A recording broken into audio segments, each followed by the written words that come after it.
Hi, back again here with another update on Boron Energiya actually, of course.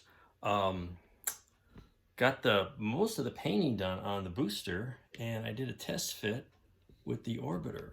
So, whoops, let's get that solid here. So, describe what I did before we go any further.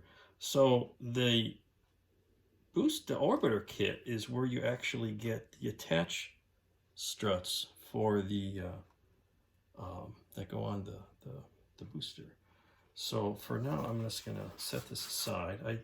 I glued these on so I could touch up any paint and glue before I hit the core stage here with a final round of flat finish.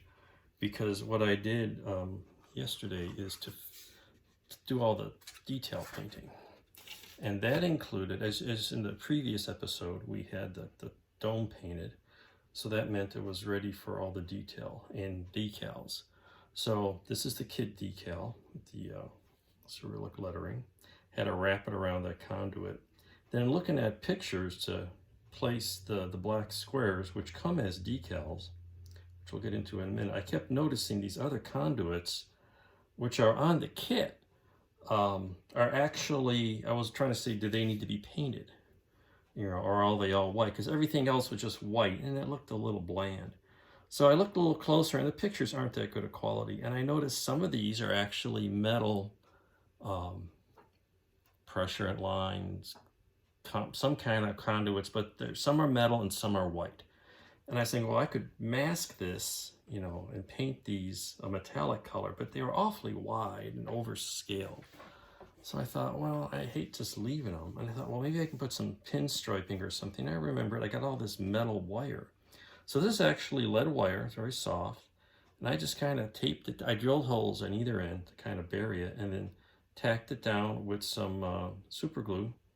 And you can kind of see some of the super glue dots there. And, sure, you could have gone crazy and put little staples or something on it, but this is good enough. And I'm going to shoot this with some flat to hide the glue a little bit.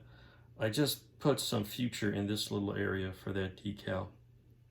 So I'm going to hit this all next with some flat overcoat to touch up the shiny stuff and the decal work.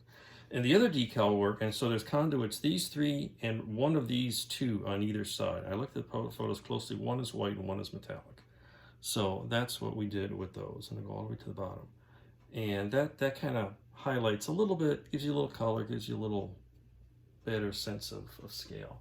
And I really should be handling this with a tissue so I don't get fingerprints all over it. So then the black squares, they come as decals, which are buried somewhere.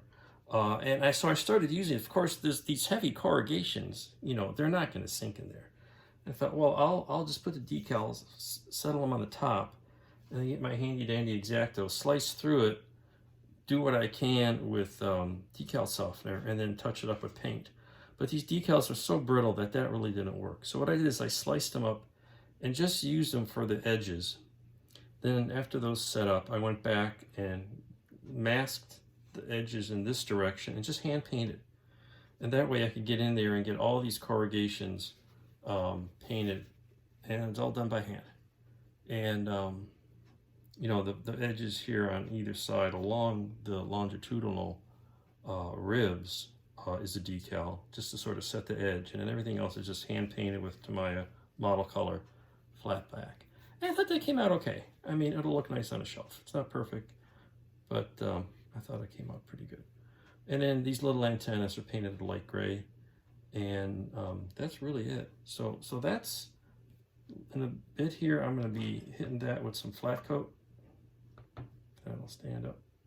And like I say, I'll touch up the super glue, on the fittings here, then attach this fitting, and then hit that with flat coat. The engines are all finished. Let me get those back. I'm sorry, I didn't bring them with me.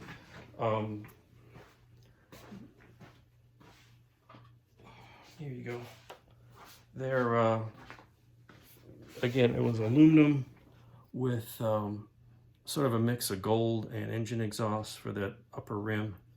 And I did a little wash on the ribbing, which is non-existent. None of these ribs exist on the actual thing, but you know, I'm not gonna go attack that.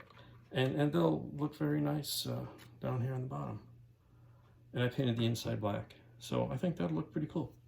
So it's very close to wrapping this up, and stay tuned for, I think, probably one more to show the final results. I don't know if I'm going to glue the orbiter on yet, because I don't know if it's going to stand up by itself without the rest of the boosters, which who knows when they're going to show up. So that's where we are. Thanks for your attention and following along. Take care.